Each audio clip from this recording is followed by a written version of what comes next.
maintenant le plaisir d'accueillir Anne Allombert, qui est maîtresse de conférences en philosophie contemporaine à l'Université Paris 8.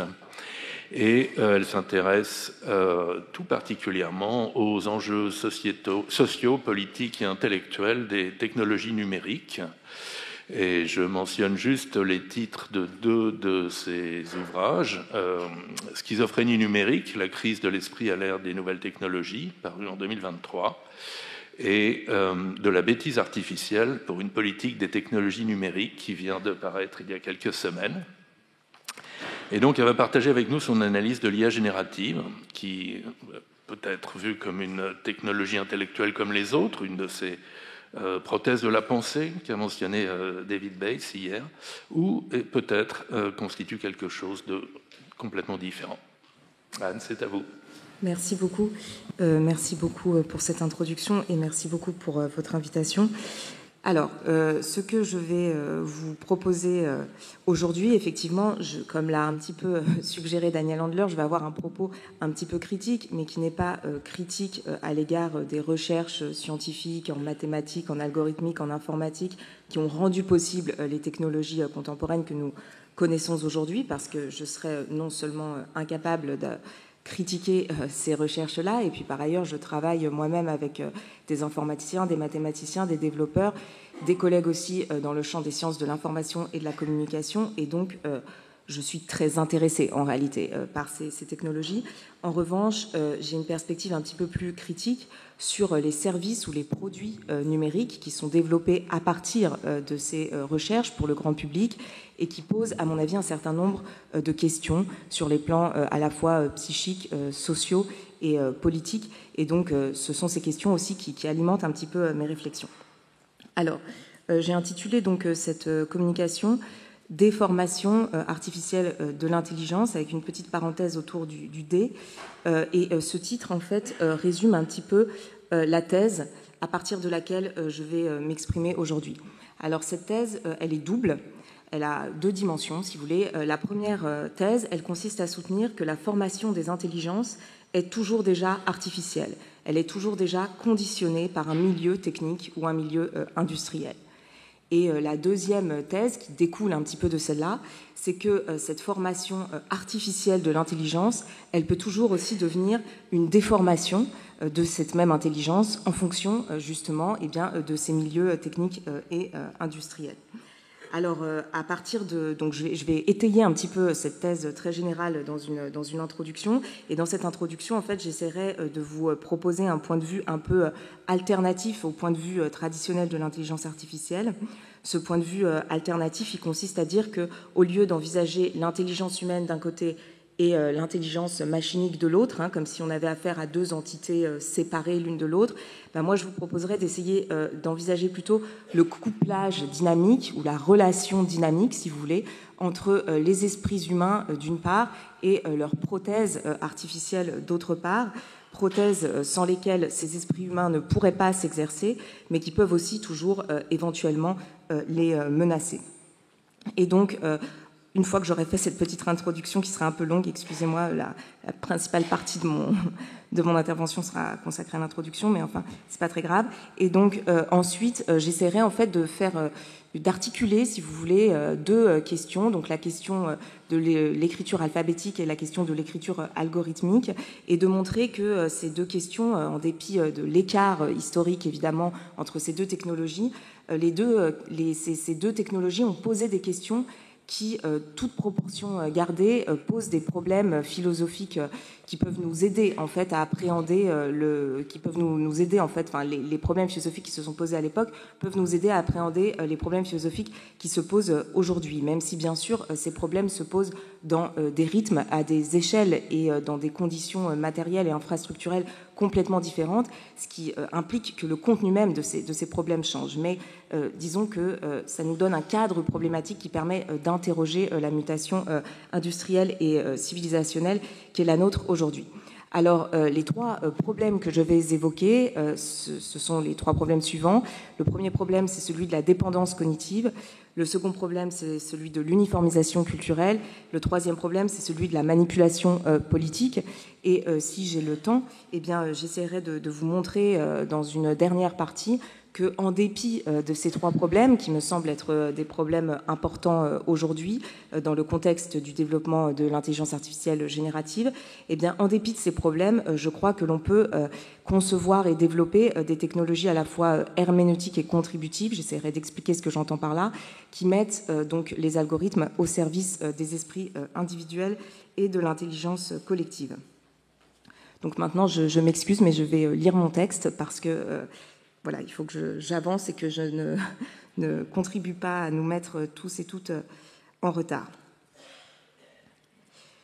Donc c'est durant l'été 1956, lors de la conférence de Dartmouth, que la notion d'intelligence artificielle a vu le jour. Elle est alors mobilisée à des fins promotionnelles pour attirer les financements américains vers le champ de l'intelligence artificielle dite symbolique, au détriment de ce qui ne s'appelle pas encore, mais qui deviendra l'intelligence artificielle connexionniste, et qui se développe déjà depuis les années 40 à travers les recherches cybernétiques, notamment des travaux de McCulloch et de Pitts.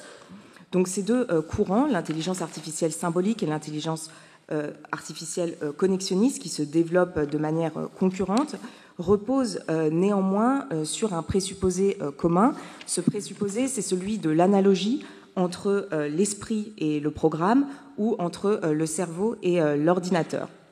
Donc l'IA symbolique va s'appuyer, si vous voulez, sur la modélisation de la cognition humaine pour développer ces machines, alors que l'IA connexionniste s'appuie sur l'activité cérébrale, les connexions neuronales pour développer ces machines. Mais dans les deux cas, on a ces analogies entre esprit et programme, ou entre cerveau et ordinateur, donc entre le vivant, puisque l'esprit ou le cerveau, c'est du vivant, et la machine. Donc ces analogies-là, elles vont jouer un rôle fondamental dans les développements technoscientifiques de cette période. Elles vont aussi permettre d'éclairer certains aspects de la cognition humaine et certains aspects du cerveau humain, mais elles vont également ouvrir à des spéculations métaphysiques plus ou moins problématiques, comme celle de Alan Turing, qui suggère dans cet article que des machines à calculer capables de simuler le langage pourraient se voir attribuer la pensée. 30 ans après Turing, on retrouve ces idées de machines pensantes, machines intelligentes, machines spirituelles dans les discours du mouvement transhumaniste qui nourrit la plupart des entrepreneurs de la Silicon Valley depuis les années 1990. Et évidemment, le développement fulgurant et massif des intelligences artificielles génératives n'a fait qu'accélérer les spéculations sur les esprits numériques, par exemple dans cette lettre ouverte parue 3 mois après le lancement de ChatGPT. Au-delà du champ technoscientifique, cet imaginaire du robot, pour reprendre une expression du philosophe Gilbert Simondon, se retrouve aussi au cœur de nombreuses intrigues de science-fiction. Qu'elles soient utopiques ou dystopiques, que les machines soient menaçantes ou séduisantes, elles sont bien souvent représentées comme des robots qui sont des doubles des humains, auxquels ceux-ci vont attribuer une intériorité, des intentions, des émotions. Pourtant, en 1965 déjà, Joseph Weizenbaum, qui était un informaticien, qui était le créateur du premier agent conversationnel nommé ELISA, qui a été programmé pour simuler les réponses d'un psychothérapeute, avertissait, donc son créateur avertissait contre les pensées délirantes, je le cite, qui nous conduisent à anthropomorphiser très vite les machines. Et il s'inquiétait donc de la diffusion dans le grand public de ces dispositifs. Alors 60 ans plus tard, pourtant, avec le développement des chatbots, les anthropomorphisations délirantes se sont largement généralisées. Les compagnons virtuels sont devenus un nouveau marché et ces services numériques tendent à remplacer aujourd'hui toutes sortes de relations sociales, à la fois les relations thérapeutiques, mais aussi les relations amicales, les relations amoureuses et évidemment les relations familiales. Donc, comme l'avait déjà remarqué le philosophe et médecin Georges Canguilhem dans les années 80, et comme le souligne à nouveau aujourd'hui le mathématicien Giuseppe Longo, les anthropomorphisations des machines ont donc largement excédé les limites du champ technoscientifique dans lesquels elles avaient vu le jour. Elles sont devenues ce que Canguilhem décrit comme des lieux communs publicitaires qui alimentent le marketing des startups numériques, qui voient dans les relations humaines un nouveau marché et dans l'anthropomorphisation des machines un nouveau moyen de capter ce marché. Alors il est intéressant de remarquer néanmoins que dans le champ même de la cybernétique et de l'intelligence artificielle, une autre vision des rapports entre pensée humaine et machine informatique avait vu le jour dès les années 40 en réalité. Cette vision ne visait pas l'imitation ou la simulation des comportements humains, mais bien l'augmentation, l'amplification ou l'amélioration des esprits humains. C'est ce que nous a rappelé longuement David Bates hier, en citant par exemple le cas de l'ingénieur Douglas Engelbart, qui parlait d'augmentation de l'intellect. On pourrait citer aussi le cas de l'ingénieur Vannevar Bush, qui travaillait au MIT, qui est considéré souvent comme l'un des inspirateurs du web, et qui, dans son article de 1945, donnait à la machine informatique un tout autre rôle. La machine n'était pas un double de l'humain ayant vocation à l'imiter, mais une prothèse mémorielle ayant vocation à compléter ou intensifier la mémoire humaine. Le MEMEX, donc la machine que Bush imagine, permet en fait à l'individu de fouiller dans la mémoire collective conservée et de regrouper différents contenus selon ses associations d'idées afin de pouvoir les réactiver automatiquement. Donc le MEMEX n'est pas un robot imitant ou simulant l'humain, il est une prothèse assistant et soutenant l'humain. Et en envisageant les supports informatiques comme des prothèses mémorielles, eh bien Bush anticipait en fait, sans le savoir, les découvertes de paléoanthropologie qui seront réalisées 20 ans après lui, à travers les travaux de Leroy-Gourhan notamment, qui montrent que l'extériorisation de la mémoire a toujours caractérisé en réalité l'humanité. L'humanité, l'espèce humaine, selon Leroy-Gourhan, ne se définit pas par des propriétés métaphysiques telles la raison, l'intelligence ou la pensée. Elle se caractérise surtout par sa capacité à se tenir debout, la bipédie premièrement, et puis à extérioriser sa mémoire, à placer sa mémoire au dehors dans des prothèses qui lui servent de mémoire artificielle. Et Leroy-Gourhan va étudier très attentivement la coévolution entre les organes cérébraux d'une part et les outils lithiques d'autre part, et il va remarquer une corrélation entre la complexification du système nerveux, des systèmes nerveux, et la complexification des outils lithiques. Et quelques années plus tard, une vingtaine d'années plus tard, les neurosciences vont confirmer cette intuition, puisque dans les années 80 déjà, Jean-Pierre Changeux, à la fin de son livre, fait référence à la mémoire extracérébrale pour souligner le caractère technique et artificiel de la mémoire culturelle. Et il s'interroge alors sur la disharmonie grandissante, je le cite, entre le cerveau de l'homme et le monde qui l'entoure. Cette question fait toujours l'objet de certaines neurosciences contemporaines, notamment des travaux de la chercheuse Marianne Wolf, qui étudie précisément les conséquences de cette disharmonie. Elle montre que le passage des supports imprimés aux supports numériques modifie nos pratiques de lecture et d'écriture et que ce changement a des effets au niveau neuronal, dans la formation des synapses, et que certaines connexions neuronales vont être abandonnées quand les activités de lecture-écriture ne sont plus pratiquées, par exemple, ce qui lui fait craindre la dégradation de certaines capacités d'attention, de mémorisation, de réflexion et de déduction. Donc qu'il s'agisse de la paléoanthropologie ou des neurosciences, eh bien, les deux disciplines semblent converger en fait vers cette idée, tout simplement, selon laquelle les organes cérébraux et les capacités mentales qui leur sont associées dépendent intrinsèquement des organes techniques ou artificiels qui sont pratiqués. D'où l'importance de la notion de technologie intellectuelle mobilisée par l'anthropologue Jack Goody dans les années 70, qui entendait souligner donc que la pensée n'est pas une activité purement mentale ou purement cérébrale, mais qu'elle suppose toujours des instruments, des appareils, des supports techniques et matériels pour s'exercer. De plus, et c'est le point le plus important selon moi, ces dispositifs ne sont pas des moyens neutres qui auraient pour fonction de faire passer un sens ou une pensée qui leur préexisterait, mais ils conditionnent et configurent les opérations cognitives ou intellectuelles et les manières de penser. Ça veut dire tout simplement qu'on ne pense pas dans les mêmes catégories métaphysiques avec les idéogrammes chinois ou avec les lettres alphabétiques, de même qu'on ne pratique pas les mathématiques de la même manière avec un boulier ou une calculatrice et qu'on ne pratique pas le langage de la même manière à l'époque de l'imprimerie, de la machine à écrire, des logiciels de traitement texte ou des grands modèles de langage génératif. Donc les analyses de Goody rejoignent ici une célèbre formule de Nietzsche selon laquelle nos outils d'écriture participent à l'éclosion de nos pensées. Mais quand on regarde un petit peu l'histoire de la philosophie avec cette perspective, eh bien, on se rend compte que ce constat-là, de l'influence des outils d'écriture sur nos capacités de penser, en fait, il n'a pas attendu ni Goody ni Nietzsche pour se manifester, mais il était déjà présent à l'origine de la philosophie et notamment dans les réflexions de Platon. Dans le dialogue intitulé « Le Phèdre », Platon convoque en effet le mythe égyptien de l'origine de l'écriture pour questionner les effets de cette nouvelle technique sur les mémoires. Dans ce mythe, le dieu Tut, qui est l'inventeur de la technique de l'écriture, présente son invention au roi Tammuz, le roi des Égyptiens. Il lui affirme que l'écriture constitue un remède pour la mémoire puisqu'elle permet de stocker les connaissances dans les supports et de les conserver et de les transmettre aux générations qui suivront. En effet, les mémoires vivantes sont limitées, fragiles et faillibles. Nous ne retenons jamais toutes les informations, évidemment, nous faisons un tri, et bien souvent les informations qui nous plaisent pas beaucoup, eh bien, nous les oublions très vite. Et de plus, dans la mesure où nous sommes des êtres mortels, nos souvenirs finissent toujours par disparaître avec nous lorsque nous mourons.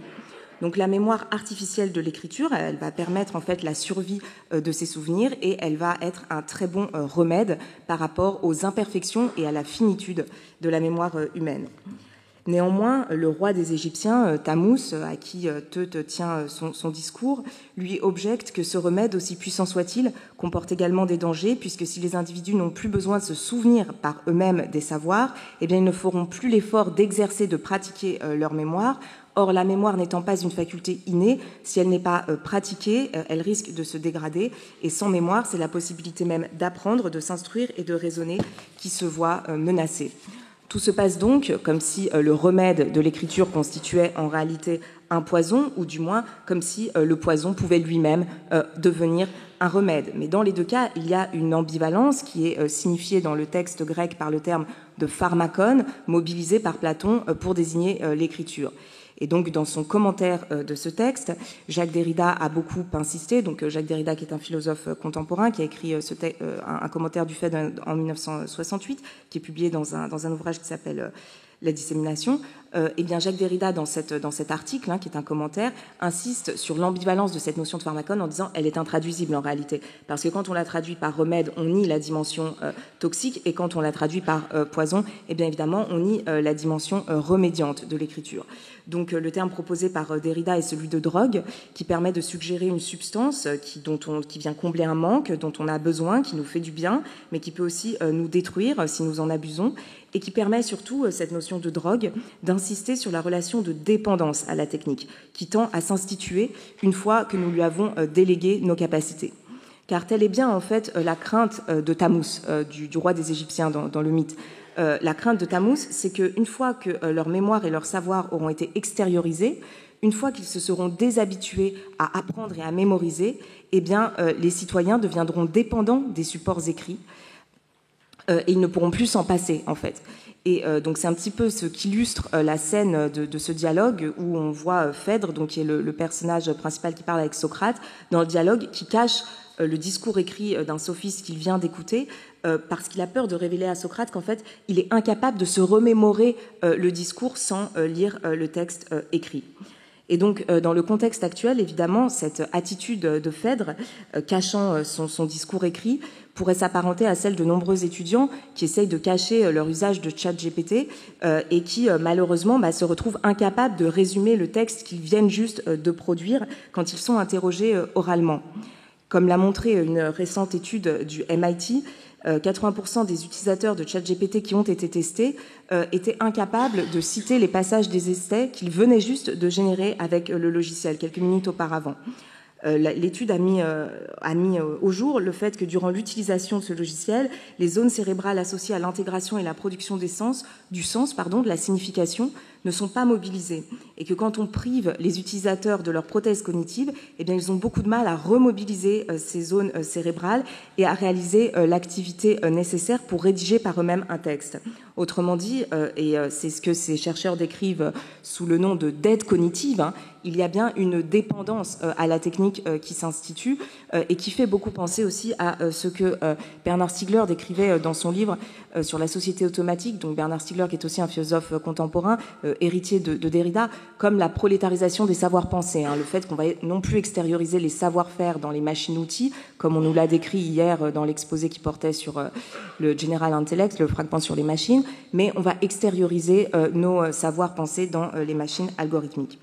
Alors, ici, ce ne sont plus seulement les capacités de mémoire qui sont extériorisées, ce sont les capacités d'expression. Or, les capacités d'expression sont tout aussi fragiles que les capacités de mémoire. Les capacités d'expression reposent évidemment sur les capacités de mémoire. Il faut être capable de se souvenir de ce qu'on a lu, de ce qu'on a entendu, de ce qu'on a vécu quand on s'exprime.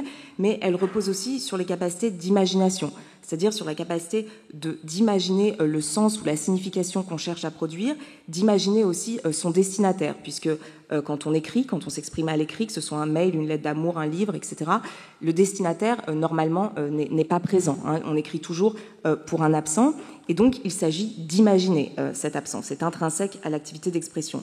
Et en réalité, cette projection imaginaire d'une altérité est à l'œuvre dans toute expression, même dans l'expression orale. Même quand le destinataire est présent physiquement, en fait, on ne coïncide pas avec lui. Nous ne sommes pas purement présents l'un à l'autre, sans quoi nous n'aurions pas besoin, évidemment, de nous exprimer, de nous parler, de passer par la médiation technique du langage. Donc, en fait, l'autre est toujours absent pour moi et je dois toujours l'imaginer. Hein. Toute expression suppose une forme d'écart, d'absence, d'altérité, impossible à résorber dans une présence immédiate et instantanée. Et c'est ce qu'expliquait Derrida lorsqu'il affirmait de manière un peu provocante, évidemment, que la parole est toujours déjà une écriture, c'est-à-dire la parole est toujours déjà adresse à un absent, à une altérité avec laquelle je ne peux pas coïncider. Et c'est précisément cette altérité que le développement des compagnons virtuels tend aujourd'hui à éliminer en remplaçant la rencontre de l'autre par l'échange d'informations avec une sorte de reflet de soi-même automatisé. Alors, le fait de recourir à ces générateurs automatiques pourrait donc tendre à court-circuiter des facultés de mémoire et d'imagination. Alors, les facultés de mémoire et d'imagination sont des facultés intrinsèquement singulières, c'est-à-dire que pour avoir les mêmes souvenirs ou les mêmes désirs, il faudrait avoir vécu exactement la même vie, ce qui est impossible chez les vivants et a fortiori chez les vivants humains. C'est la raison pour laquelle, comme l'avait déjà bien remarqué Hannah Arendt, lorsque nous nous exprimons, nous révélons nos singularités à travers notre style, à travers notre attitude corporelle, notre niveau de langage, les notions que nous allons utiliser, les tons, les accents, les rythmes, etc. Mais les systèmes algorithmiques, eux, évidemment, à qui nous allons déléguer ces facultés d'expression, eh bien, ils sont fondés sur des calculs probabilistes, en fait, sur des quantités massives de données, bien sûr, mais ils ne manipulent pas des mots, ils ne manipulent pas des lettres, ils ne manipulent pas des phrases, ils manipulent des petites séquences de signes qu'on appelle des tokens, qui pour nous, évidemment, n'auraient aucun sens, et ils fonctionnent un petit peu comme, alors évidemment toute proportion gardée parce qu'ils sont beaucoup plus complexes que ça, mais comme les logiciels d'autocomplétion qui prédisent statistiquement des suites de signes probables sur la base d'une requête donnée.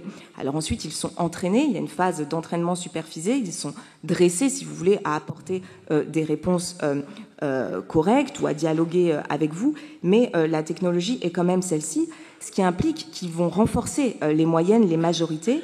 Ce qui est rare, ce qui est exceptionnel, ce qui est improbable ne sera jamais prédit statistiquement, puisque ça échappe évidemment au calcul statistique, car les improbabilités, les originalités ne sont pas assez représentées dans les jeux de données.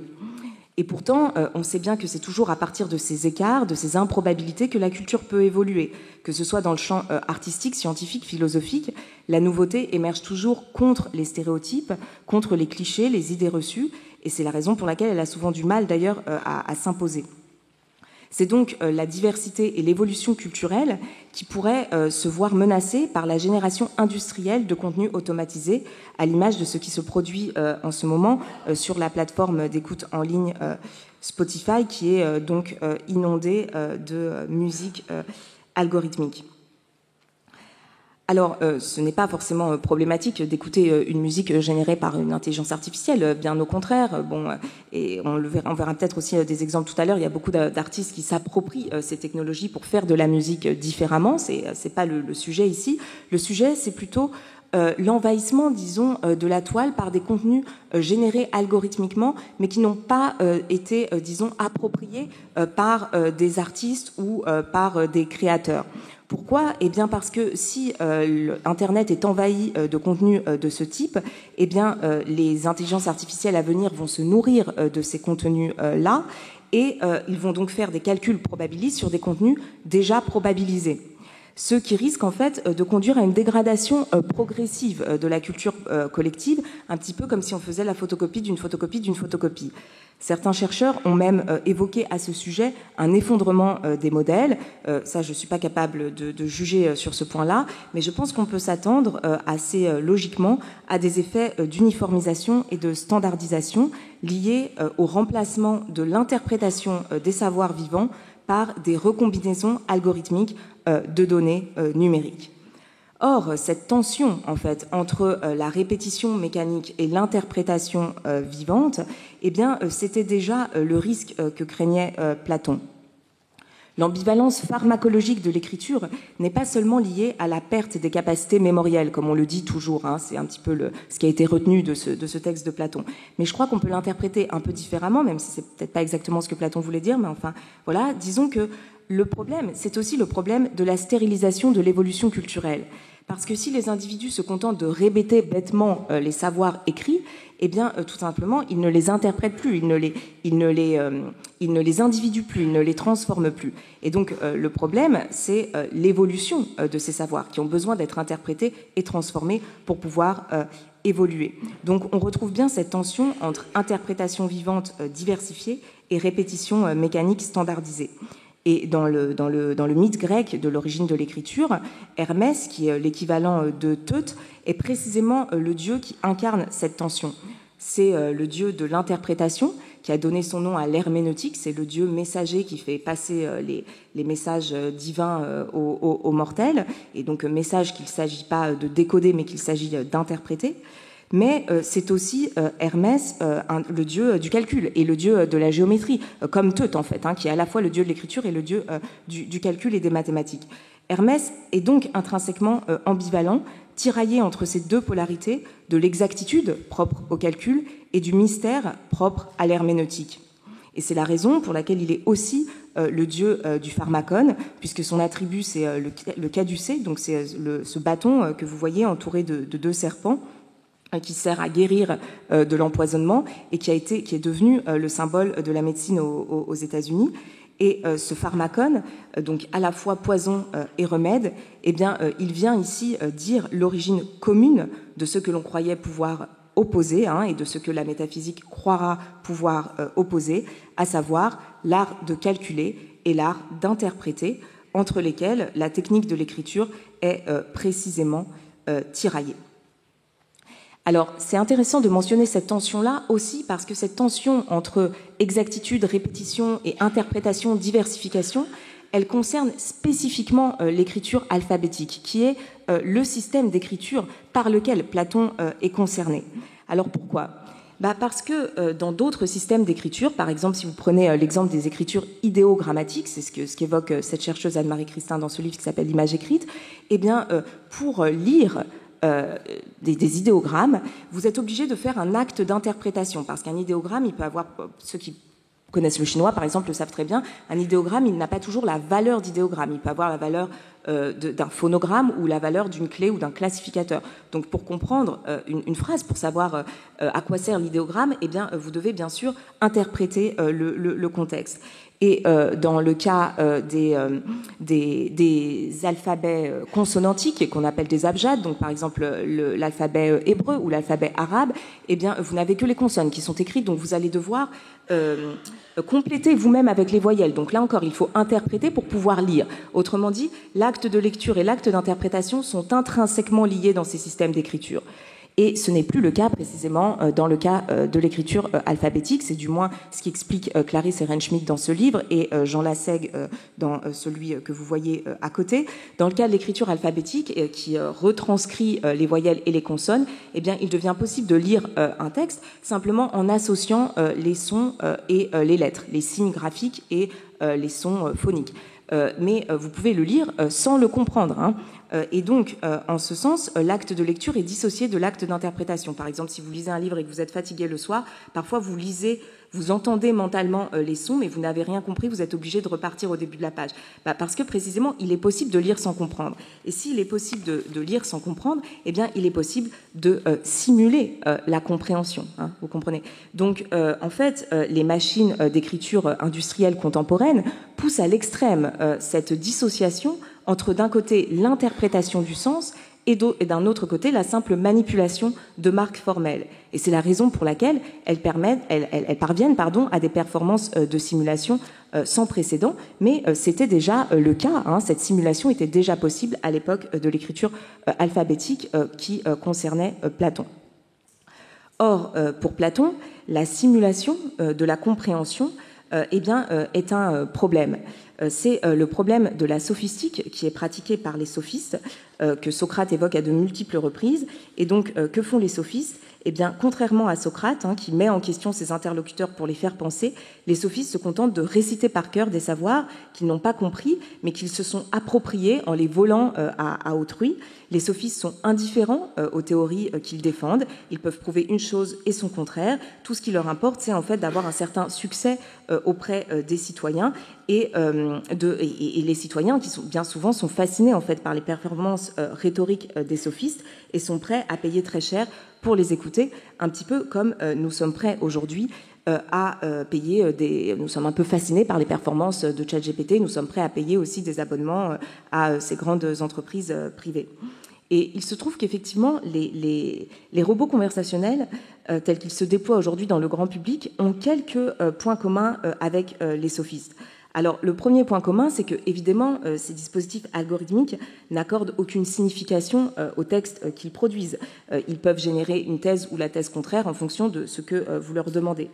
Ils sont eux aussi entraînés sur la base de beaucoup de données qui ont été alors plus ou moins rémunérées et plus ou moins volées, hein, puisqu'il y a beaucoup d'auteurs d'œuvres ou de contributeurs à Wikipédia ou d'utilisateurs de réseaux sociaux qui n'ont pas été rémunérés pour toutes les données qu'ils ont fournies à ces logiciels.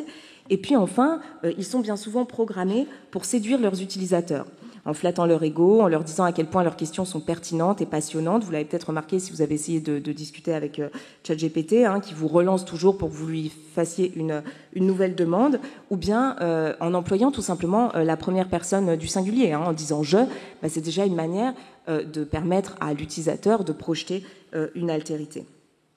Donc avant même la production des fausses informations, dont on les accuse souvent, en réalité, il y a déjà des techniques de manipulation très nombreuses dans le fonctionnement de ces technologies, qui ne sont donc pas neutres. Et elles ne sont pas neutres aussi parce qu'elles comportent bien sûr toutes sortes de biais, évidemment. Comme les logiciels qui sont répandus pour le grand public sont la plupart du temps entraînés sur toutes les données qu'elles ont trouvées sur Internet, eh bien, elles reproduisent en fait des stéréotypes ou des biais. C'est ce qu'avait montré cette étude de l'UNESCO. Mais elles reproduisent aussi évidemment des biais linguistiques parce qu'elles sont entraînées sur des données massivement anglo-saxonnes, bien plus représentées sur Internet, et donc elles ne vont pas générer, par exemple, toutes les catégories dont dispose une population comme les Inuits pour désigner la couleur blanche ou pour désigner la neige. Donc il est possible, bien sûr, de changer cela. Hein. C'était le projet du développement de Bloom, qui était donc une IA qui était entraînée sur 46 langues différentes, me semble-t-il. Mais disons que il y aura toujours, en tout cas, des biais idéologiques dans les technologies que nous utiliserons quotidiennement, en particulier parce que dans la phase d'entraînement, elles sont aussi entraînées selon les critères et les valeurs des entreprises qui les produisent, et vous n'aurez pas du tout les mêmes résultats avec l'intelligence artificielle Grok de OpenAI ou l'intelligence artificielle Grok de xAI, donc c'est l'entreprise d'Elon Musk, et l'intelligence artificielle ChatGPT qui appartient à l'entreprise OpenAI de Sam Altman. Et donc le problème, si vous voulez, ce ne sont pas tant les idéologies de Elon Musk ou de Sam Altman, même si on pourrait considérer que c'est quand même un très gros problème, mais le problème, c'est que quand nous utilisons ces dispositifs, eh bien, en fait, comme l'a montré cette étude, les scientifiques qui utilisaient ces logiciels pour écrire leurs articles, hein, donc comme des assistants de rédaction d'une certaine manière, ont employé les mots qui étaient le plus souvent employés par les logiciels dans leur communication orale. Donc ils ont vraiment intériorisé, si vous voulez, ces catégories linguistiques. Or, nos catégories de langage sont évidemment nos catégories de pensée, donc on peut craindre que finalement nous finissions par parler, par écrire et par penser comme les robots conversationnels. Donc on voit bien ici que la logique de l'imitation s'est complètement inversée. Ce n'est plus tant la machine qui imite l'humain que l'humain qui imite la machine. En réalité, il y en a ni l'un ni l'autre, hein, c'est ni l'un ni l'autre qui imitent l'un ou l'autre, mais ce sont ces nouvelles technologies intellectuelles, algorithmiques et industrielles qui transforment en profondeur nos pratiques intellectuelles et symboliques. Et c'est la raison pour laquelle il faut s'interroger sur les technologies que nous voulons développer pour le grand public. Alors, j'ai pas du tout fait attention au temps et je suis peut-être très en retard, non ? J'ai encore 5 minutes ? Ah, bon, super. Voilà, très bien. Donc, pour finir, voilà, je peux même respirer. Super. Waouh. Je pensais pas avoir le temps de respirer, à vrai dire, donc je suis très contente de pouvoir le faire. Voilà. Alors, donc pour finir, voilà. Donc c'est la raison pour laquelle je disais, il est essentiel de se poser la question aujourd'hui de savoir, de savoir quels sont les dispositifs technologiques que nous voulons proposer au grand public pour, disons, les activités intellectuelles et symboliques. Hein.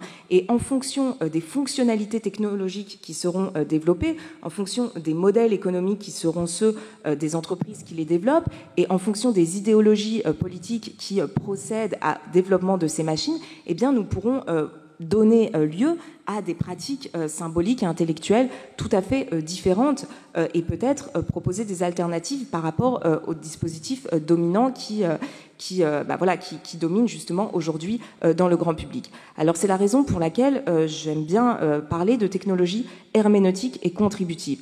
Alors qu'est-ce que ça veut dire ? Ça veut dire qu'on pourrait en fait essayer de changer de paradigme, c'est-à-dire de ne plus seulement voir les technologies comme des robots imitant et simulant les capacités humaines, hein, cet imaginaire du robot que critiquait déjà Gilbert Simondon dans l'introduction de son livre en 1958, 2 ans après la conférence de Dartmouth, mais imaginez que ces technologies sont des supports de capacitation et de contribution, hein, qui puissent supporter des activités réflexives et des délibérations collectives. Parce que l'intelligence, comme on le sait, hein, ça n'a pas toujours été assez prouvé scientifiquement, mais on l'a bien entendu hier, l'intelligence, c'est aussi être en bonne intelligence. Donc c'est aussi être dans une relation sociale avec d'autres, et l'être humain vivant toujours dans un milieu social, familial, et puis professionnel, etc., amical, eh bien, il n'est jamais intelligent tout seul, en réalité. Hein. Bon. Donc, c'est très important de se demander comment ces algorithmes pourraient être mis au service de l'intelligence collective. Et donc, il s'agirait cette fois-ci non plus d'opposer l'humain et la machine, ou bien de les mettre en compétition, hein, pour savoir lequel est le plus fort, lequel est le meilleur, lequel est le plus performant, mais d'articuler les calculs algorithmiques avec les activités d'interprétation, de réflexion et de délibération. Et d'articuler de ce fait les recherches en mathématiques, en algorithmique, en informatique, avec des recherches en sciences humaines, sociales, politiques et peut-être même philosophiques. Alors, je ne vais pas revenir sur je voulais développer un peu par rapport à l'écriture, mais je passe là-dessus parce que je pense que sinon je vais vraiment me mettre en retard. Mais je voulais simplement montrer quelques exemples de technologies herméneutiques et contributives qui existent déjà, en fait, qui sont déjà présentes, qui étaient déjà présentes avant l'intelligence artificielle générative. Par exemple, la plateforme de construction collective de savoir Wikipédia, qui permet évidemment à chacun d'apporter quelque chose, hein, donc d'apporter une contribution sur un sujet donné, qui a des algorithmes qui fonctionnent, enfin des règles qui sont transparentes et qui peuvent être modifiées et discutées par les pairs, et donc qui permet la construction de savoir collectif et non pas seulement de fausses informations. Hein. Et ce qui est remarquable avec Wikipédia, même si on peut critiquer sur bien des points cette plateforme, parce qu'elle a aussi des biais évidemment, mais c'est qu'elle a réussi à produire du crédit en fait, hein, parce que il y avait des délibérations de la certification par les pairs, donc la production de crédit. Et c'est en fait le contraire qui se passe aujourd'hui avec la génération automatique de fausses informations qui produisent du doute et de la défiance, parce qu'on voit quelque chose et on ne sait plus si on peut croire ou si on ne peut pas croire, et ça c'est potentiellement très dangereux pour nos espaces informationnels. Une autre technologie très symptomatique de cette dimension à la fois herméneutique et contributive, c'est une plateforme comme Polis, donc ça s'écrit police comme vous voyez en haut, P-O-L-I-S, donc c'est le même mot que la cité grecque, hein, dont a beaucoup parlé Jean-Pierre Vernant dans ce texte, Jean-Pierre Vernant qu'on a évoqué aussi un petit peu hier, et il montrait dans ce texte que la police, en fait, est liée la cité grecque est liée à l'invention de l'écriture alphabétique. Sans écriture, il n'y aurait pas eu de politique au sens où il l'entend. Et donc, c'est-à-dire de possibilité de lire les lois, de critiquer les lois et de participer à la vie publique. Et ce que propose cette plateforme, qui s'appelle Police, donc pour une raison très spécifique, eh bien, elle propose, sur un sujet politique, elle propose aux utilisateurs de faire des propositions et de voter pour les propositions des autres. Et puis, elle répartit les utilisateurs entre différents groupes d'opinion. Et puis, elle valorise, l'algorithme est fait pour ça, hein, c'est explicite, tout ça est transparent. L'algorithme valorise les propositions qui sont transversales aux groupes d'opinion antagonistes. Ce qui fait que si vous voulez proposer une proposition qui soit valorisée, ça ne sert à rien, comme sur les réseaux sociaux, de poster des contenus très violents, très choquants, très polarisants. Il faut essayer de proposer quelque chose qui puisse trouver un accord entre les différents groupes antagonistes. Et donc ça, si vous voulez, c'est une technologie qui permet de créer du consensus et de la décision politique de manière tout à fait nouvelle, même si, bien sûr, ça ne remplace en aucun cas les délibérations humaines. Mais c'est un autre paradigme, vous voyez, plutôt que de dire on va déléguer les décisions à un robot conversationnel ou à un ministre IA. Hein. Là, c'est autre chose. Et enfin, donc, ce projet qui s'appelle Tournesol, qui est un algorithme de recommandation collaborative qui permet à beaucoup de citoyens de voter pour des vidéos, de les comparer, de les noter, et qui va s'appuyer sur les jugements des humains, donc sur leur capacité d'interprétation, d'évaluation, pour recommander telle ou telle vidéo, tel ou tel contenu. Donc c'est aussi une technologie qui s'inscrit dans une démarche de pluralisme algorithmique. Hein. C'est une des recommandations des États généraux de l'information qui soutiennent qu'il faut pluraliser les algorithmes de recommandation afin d'avoir des points de vue de plus en plus différents sur Internet et non pas seulement les contenus recommandés par les algorithmes de recommandation développés par certaines entreprises privées. On pourrait avoir d'autres algorithmes de recommandation développés par d'autres entreprises privées, mais aussi par des institutions. Et ça diversifierait beaucoup notre environnement informationnel. Ça éviterait peut-être aussi que les contenus générés par IA qui n'ont pas d'intérêt soient recommandés massivement juste pour faire des clics et pour maintenir les utilisateurs connectés à telle ou telle plateforme. Et donc cette idée du pluralisme algorithmique, et cette fois je vais m'arrêter parce que je crois que voilà. Donc cette idée, elle me semble très intéressante parce que on se rend compte quand on travaille un petit peu sur ces questions qu'en fait, pour développer ce type d'algorithme de recommandation qui s'appuie sur les jugements, sur les évaluations, sur les recommandations humaines, en réalité, c'est pas si facile que ça. Et donc, il y a tout un nouveau champ de recherche aussi qui s'ouvre, qui est à la fois en fait qui est en lien avec voilà l'algorithmique. Donc les algorithmes de recommandation, ce sont des technologies qui sont pas du tout les mêmes que les IA génératives contemporaines, mais enfin quand même il y a des choses en commun. Hein. On a des algorithmes de recommandation comme on a des algorithmes de génération d'une certaine manière, mais si vous voulez, ce qui est intéressant ici, c'est de croiser justement les regards entre les disciplines avec ce type de technologie et non pas simplement de rajouter des masses de données, de rajouter de la puissance de calcul pour améliorer des technologies dont, encore une fois, les effets sociaux et politiques peuvent poser de nombreux problèmes. Voilà, j'espère que j'étais à peu près claire. Merci de votre attention.